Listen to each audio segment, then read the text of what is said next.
MSNBC offered us some of the dumbest possible criticism of the WallStreetBets Reddit. Now, this is fascinating because, as a general rule, CNBC is the worst on matters like this. But MSNBC, not to be outdone, decided to get in on some of the fun of preposterous commentary. Maybe you're learning here. Maybe it's fun, fine. Maybe it's a movement. But be prepared to lose 80 to 90% of it. And if it's still worth it, then have at it. But the biggest loss of capital here will be the human capital of young men who are sitting and staring at their phone and watching the price of Bitcoin or the price of AMC. And ask yourself, would you be better off taking that 1, 2, or 3 hours a day and working out, trying to form relationships with mentors, with romantic relationships, with people at work, getting great at something so you can be the person on the other side of the trade? The greatest loss in capital here is from young men who are more prone to gambling addiction, who don't understand the markets. I think we are setting ourselves up similar to how there's a ton of young women out there who became very depressed by sitting in their rooms looking at Instagram. Self-cutting and self-harm skyrocket. I think you are going to see an explosion in young male depression, and I think a lot of it is going to be reverse engineered to apps that convince you you're part of a movement or physically addict you to your phone. Ask yourself, would your time staring at Robinhood be better spent somewhere else? That is the real capital destruction that is taking place here. Who the fuck are you, Sigmund Freud?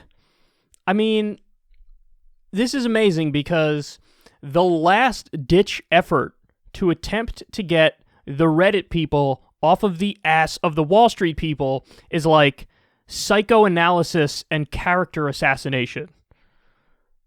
I know you guys are like bankrupting everybody on Wall Street sitting in your mom's basement, but like maybe you need to reevaluate your life and think about why you're in your mom's basement and realize that you should probably make some changes. Like, who are you? Are you Sigmund Freud? You think you're Jordan Peterson? Like, what are you saying? What are you doing? It's just so pathetic. It's so transparent, too. As if, like, this random schmuck on MSNBC gives a fuck about any of the people who are commenting on Reddit and who are driving up the price of GameStop and AMC. Now, the bad news, of course, is it all cooled off, and as I'm talking to you now, it looks just like that Volkswagen stock did from, what was it? 2008, 2009, 2018, I forget. This happened with the Volkswagen ones where like the stock shot up massively over 100% and then it came right back down to earth. And it looks like that's what's happening now with some of these stocks. It looks like standard pump and dump stuff. But God damn it, it was fun while it lasted, wasn't it? It was fun while it lasted to stick it to these hedge funds. And in a world that made sense, and in a world where there was an actual free market, Melvin Capital and many of the other hedge funds would be belly up and would be done. They'd be bankrupt. Now, I don't know what's going on with them now because, you know, it's like usually these people are connected and they can get bailouts.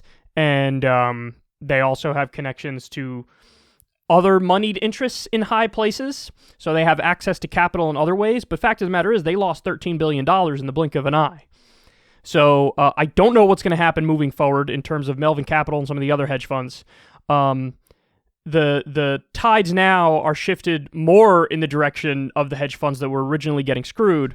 But it's amazing that this is the extent that they went to in order to try to make it seem like they're the good guys and what's happening online, obviously those are the bad guys. He said young men need to work out, have relationships with women, have mentors, get great at something. These young men are more prone to gambling addiction. I love that because think about it. Look at what he classifies as gambling. Gambling is when you're a regular person who's a day trader on one of these apps. You're taking risks when you do it. Do you consider gambling all of Wall Street? Because that is what all of Wall Street is. And as Bernie Sanders accurately has said about 1 million times, fraud is the business model in a lot of instances with these people. But like for some reason, that's not considered gambling, but it is considered gambling when you're a regular person and you do it. I mean, the double standards are ridiculous because the fact of the matter is the suits and ties, the official look, the favored status in society that makes it so they overlook all the flaws of the people on Wall Street and of the hedge funds. And, like, that's one of the main things that people are objecting to, is, like, the system isn't functioning correctly and accurately simply because you say so and simply because you assert that's the case. It's not like these people are professionals and these people are lost young men because this is how you're defining it. And that's what they're trying to do. They're trying to get away with these, like, sleight of hand tricks, and it's gross. It's disgusting. So, again, the bad news is things have seemingly cooled off as of the recording of this segment. But, man, it was so nice to see them squirm for a while. It was so nice to see the people who've rigged the system, the people who get the endless bailouts, the people who privatize the profits and socialize the losses. It was great to see them caught with their nuts popping out of their zipper. And, I would say hold the line, but it appears like the fun has already come to an end. So